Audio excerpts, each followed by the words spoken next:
So paalala lamang po sa ating mga kababayan, mag-iingat po tayo ngayon mga sangkay dahil napakalaking bagyo ang tumama sa ating bansa na kung titingnan po natin ang actual na picture sa ating mapa mga sangkay tungkol po dito sa bagyo ay napakalaki nga po.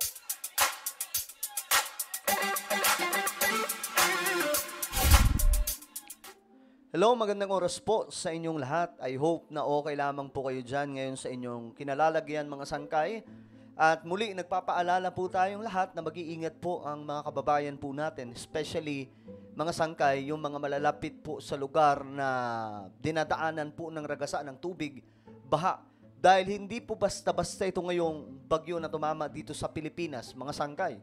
At ito po ay napakalaki. So titingnan po natin ngayon dahil kung dito sa Metro Manila, mga sangkay, hindi po natin gaanong doramdam ha. Pero hindi po gaano ang epekto, mga sangkay. Pero hindi po natin alam sa mga susunod na oras o ngayon kung ano na nga ba ang nangyayari. Nahagupit na nga ba tayo? Pero sa mga probinsya ngayon, mga sangkay, sobrang tindi ng tama nito. Anyway, bago tayo magsimula, pakisubscribe po muna yung ating YouTube channel. Tayo po ay 1.3 million subscribers na dito sa YouTube, mga sangkay. At ilang tulog na lamang po, 1.4 million subscribers na po tayo. I-subscribe nyo po ito, makikita nyo po yung subscribe button sa ibaba, pindutin nyo lamang po yan. I-click nyo rin po yung bell at i-click nyo po yung all. Sa mga nanonood po sa Facebook, i-follow nyo po yung ating Facebook page. Okay, naaalarma ngayon ng marami mga sangkay dahil ito po yung balita tungkol po dito sa bagyo. Kaya po, paalala lamang po sa mga kababayan natin, mag-iingat po kung alam po ninyo na delikado ang inyong lugar sa landslide o pagbaha, then lumikas na ngayon pa lamang. Nagkakaintindihan ba tayo mga sangkay? Kasi alam nyo ngayon itong mga bagyo, hindi na po ito basta-basta dahil may climate change. Dahil po sa climate change, malalaking bagyo na po ang tumatama sa ating mundo. So itingnan po natin. Ni Rod Lagusad live, Rod. Dayan, mas lumakas pa ang Tropical Storm Christine habang ito ay papalapit sa Luzon. Kaya ayon sa Pag-asa, iba yung pag-iingat dahil inaasahan ang pag-landfall nito. Huling namataan sa layong 275 km. So ayan mga sangkay, tingnan nyo ha. Ito po yung Pilipinas, tingnan nyo. Halos buong bansa hagip niya mga sangkay. Ayan, agbot po sa Visayas, maging ang ilang bahagi ng Mindanao. Visayas, napakasentro po talaga niya mga sangkay at papunti po dito sa may bandang Luzon. Kaya nga po ngayon ang bandang Bicol talagang niraragasa po ngayon na malakas na ulan. Sa silangan ng Vera, Catanduanes ang Tropical Storm Christine. Aabot sa 75 km per hour ang lakas. Ayan tingnan nyo mga sangkay kung gaano kalaki yan. Dalang hangin nito malapit sa gitna at may pagbugso na aabot sa 90 km per hour. Kumikilos ito sa direksyong Kanluran, Hilagang Kanluran sa bilis na 15 km per hour. Nakataas ang Tropical Cyclone Wind Signal number 2 sa lalawigan ng Catanduanes, eastern portion ng Camarines. Grabe, tingnan nyo mga sangkay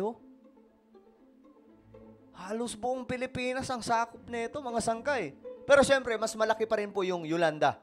Ibang-iba po talaga yun. Sobrang tindi nun. Norte, eastern portion ng Camarines Sur, eastern portion ng Albay, maging eastern portion ng Sorsogon, northeastern portion ng Northern Samar, northern portion ng Eastern Samar. Pakinggan nyo mabuti yung mga lugar, ha? Habang Tropical Cyclone Wind Signal number 1 naman ang nakataas sa mga lalawigan ng Ilocos Norte, Ilocos Sur, La Union, Pangasinan, Apayao, Kalinga, Abra, Mountain Province, Ifugao, Benguet, Cagayan, kabilang na ang Babuyan Islands, Grabe. Isabela, Quirino, Nueva Vizcaya. Ang laki nito, Tingnan nyo yung Visayas. Sakop po yung buong Visayas nito, mga sangkay, Kasama po yung Luzon at Mindanao.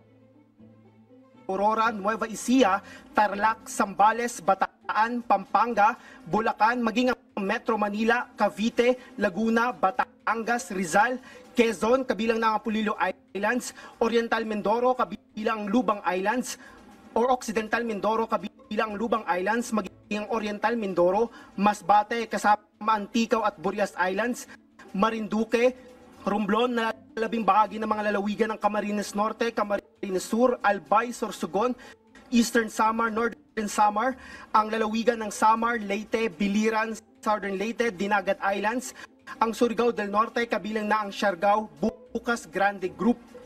Habang papalapit ay posible pang madagdagan ang mga lugar na ito na itataas ng pag-asa na may tropical cyclone wind signal. Inaasahan ng pag-asa na mas lalakas pa ang bagyo habang papalapit ito sa kalupaan. Kaya hindi inaalis ng pag-asa ang posibilidad na maging severe tropical storm ito bago pa tumama sa kalupaan.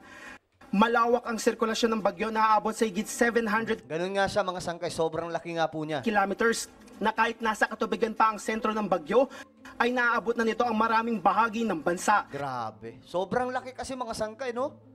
Napakalaki po ng sakop ng bagyong ito. Kaya mag-iingat pong lahat mga sangkay, ha? Yung mga nasa ibang mga lugar ngayon na delikado ang sitwasyon, na Mapaluzon, Visayas, Mindanao ka man, kung nakikita nyo na hindi na po maganda ang nangyayari, ilikas nyo na po ang inyong pamilya.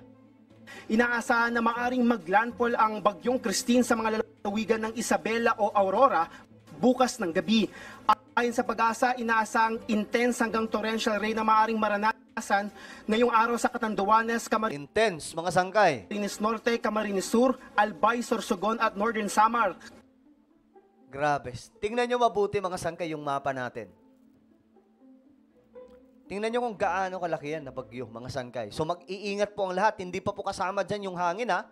Kung isasama po natin ito, itong kabuuan niya, buong Pilipinas ang sakop. O tingnan po natin ang balita dito, mga sangkay. Mas mararamdaman na ngayong gabi ang hagupit ng Bagyong Christine, lalo malapit pa sa Bicol Region.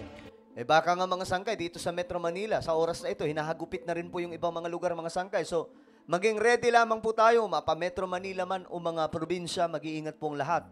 No? Matindi po itong bagyo ngayon. Ngayon pa lang isinailalim na sa state of calamity ang probinsya ng Albay. Nagpapatupad na rin ng forced evacuation sa ilang lugar sa Camarines Sur. Pwersahan na po ito ngayon, mga sangkay.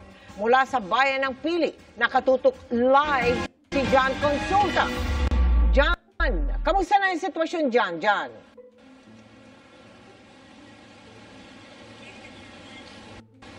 Mel, sinimulan na nga ang mandatory evacuation sa ilang mga residente dito sa Camarines Sur habang papalapit ang Bagyong Christine sa probinsya.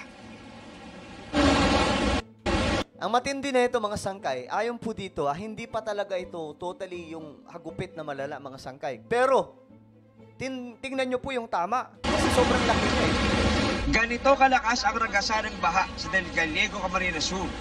Umapaw kasi ang dalawang spillway bunsod ng malakas na pag-ulan. Yan lang daw ang tanging daanan ng mga residente roon. Kaya isolated ngayon ang ilang barangay. Grabe. Malakas na buhos ng ulan ang naranasan ngayong hapon sa probinsya. Ang ilang kanal sa Naga City, bumubulwak na. Yun ang sinasabi po natin. Ayan o, ito po ay mga flood control eh. Ayan po yun mga sangkay. Ito ay bahagi po ng flood control system. Ayan, bumubulwak na. Hindi na po kinakaya yung tubig. Yung taas ng tubig. Halimbawa na lang, puno na po yan ng basura. So lalabas na po siya mga sangkay. Yun ang nangyayari sa Metro Manila. May mga flood control system pero hindi na po kinakaya itong ganitong klaseng kalalakas ngayon ng mga bagyo. Naga City, bumubulwak na. Nagmistulang ilog tuloy sa lakas ng ragasan ng baha ang ilang mabababang lugar. Ang karinderya, tindahan at bahay ng residenteng ito sa Pili, pinasok na rin ng baha. Tumataas po talaga. Mahirap po kasi lalo na yung leptospirosis. Tapos hindi kayo makapag-negosyong maayos gaya nito. Apektado po. Nag-deploy na rin ang Coast Guard sa mga lugar na kadalasang binabaha para makaalalay sa mga gagawing paglilikas.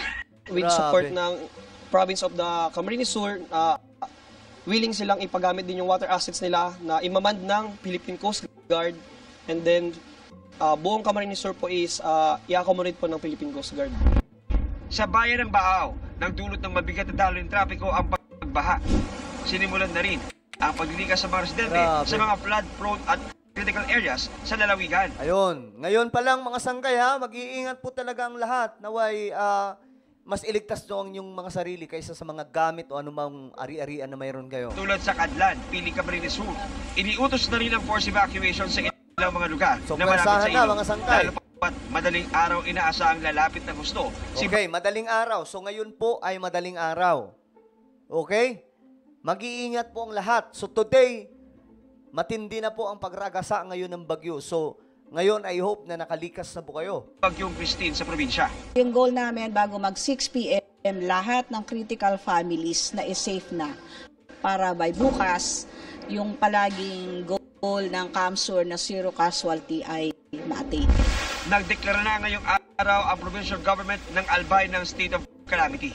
Kasunod yan ng kabi-kabilang pagbaha na naranasan sa Owas, Pulanggi at Manilipot. Sa Ginubatan, hindi na madaanan ng mga sasakyan ang kalsada dahil sa landslide.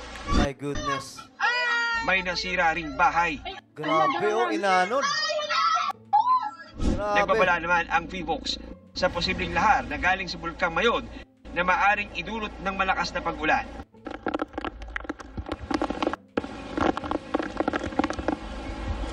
Okay guys, so mag-iingat po ang lahat mga sangkay. Napakaraming balita tungkol dyan. Ayun, marami po ngayon talagang busy, maging ang ating pamahalaan. Kanina nagkaroon na rin po sila mga sangkay ng meeting regarding dyan kung ano po ang magiging aksyon. At ngayon mga sangkay, naka-pull out na lahat ng mga kasundaluhan natin na tutulong dyan mga sangkay. At lalong-lalo na po ang iba't ibang sangay o kawani ng ating gobyerno. Mag-iingat po ang lahat ha.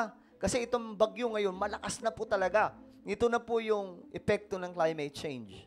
At kung tayo ay talagang matitigas ang ulo, mapapahamak po talaga tayo. Alright? So ano po ang inyong opinion? Mag-comment po kayo sa ibaba. Mayroon po pala akong isang YouTube channel, Sangkay Revelation. Hanapin niyo po ito sa YouTube, mga sangkay. At kapag nakita niyo na, i-click niyo po yung subscribe. I-click ang bell at i-click niyo po yung all. Ako na po yung magpapaalam. Mag-iingat pong lahat. God bless everyone.